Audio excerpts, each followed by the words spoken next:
ఎగువ ప్రాంతాల్లో కురిసినటువంటి భారీ వర్షాలకైతే గోదావరి ఉగ్రరూపం దాలుస్తుంది. గోదావరి అయితే గంట గంటకు తన ఉగ్రరూపాన్ని దాలుస్తూ గోదావరి తీర ప్రాంతాలకైతే గోదావరి వరద అయితే చేరుకుంటుందని మనం ప్రధానంగా చెప్పాలి.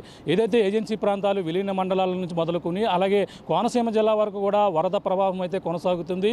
ఈ నేపథ్యంలోనే అలాగే ధవళేశ్వరం వద్ద అయితే గోదావరి ఉగ్రరూపం దాల్చి ఈ యొక్క గోదావరి అయితే పరవళ్ళు తొక్కుతూ ముందుకు వెళ్తున్నటువంటి పరిస్థితి ఉంది. సాధారణంగా 175 గేట్ల నుంచి కూడా గోదావరి అయితే దిగువకు విడుదల చేస్తున్నారు. ప్రధానంగా ఈ యొక్క దిగువకి అయితే దాదాపుగా 6 లక్షల క్యూసెక్కుల నీటిని అయితే దిగువకి విడుదల చేస్తున్నటువంటి పరిస్థితి ఉంది. 175 గేట్ల నుంచి కూడా గోదావరి వరద ప్రవాహం అయితే దిగువకి విడుదల చేస్తున్న నేపథ్యంలోనే కోనసీమ జిల్లాలో ఉన్నటువంటి లంక గ్రామాలు ఇప్పటికే గంటి పెదపూడి వద్ద అయితే తాత్కాలికంగా వేసినటువంటి ఏదైతే రహదారి ఏదైతే ఉందో ఆ యొక్క గోదావరి వరదకైతే అక్కడికే కొట్టుకుపోయినటువంటి పరిస్థితి ఉంది. అక్కడికే గత 3 రోజుల నుంచి కూడా గోదావరి ఏదైతే అక్కడ ఉన్నటువంటి 4 గ్రామాల ప్రజలు గంటి పెదపూడితో పాటు ఆ ఉడుముడి లంక, అరిగిరిపారం, బూరుగు లంక మొత్తం 4 గ్రామాల ప్రజలకైతే పూర్తిగా ఈ యొక్క బాహ్య ప్రపంచంతో సంబంధాలు కూడా తెగిపోయినటువంటి పరిస్థితి ఉంది. కేవలం వాళ్ళంతా కూడా పడవలపైనే ప్రయాణాలు సాగిస్తున్నటువంటి పరిస్థితి ఉంది. ఎందుకంటే అక్కడ గత కొన్నాళ్ళ నుంచి కూడా ఈ యొక్క మొదటిగా కోనసీమ జిల్లానైతే వరద తాకిన నేపథ్యంలో అక్కడ ఉన్నటువంటి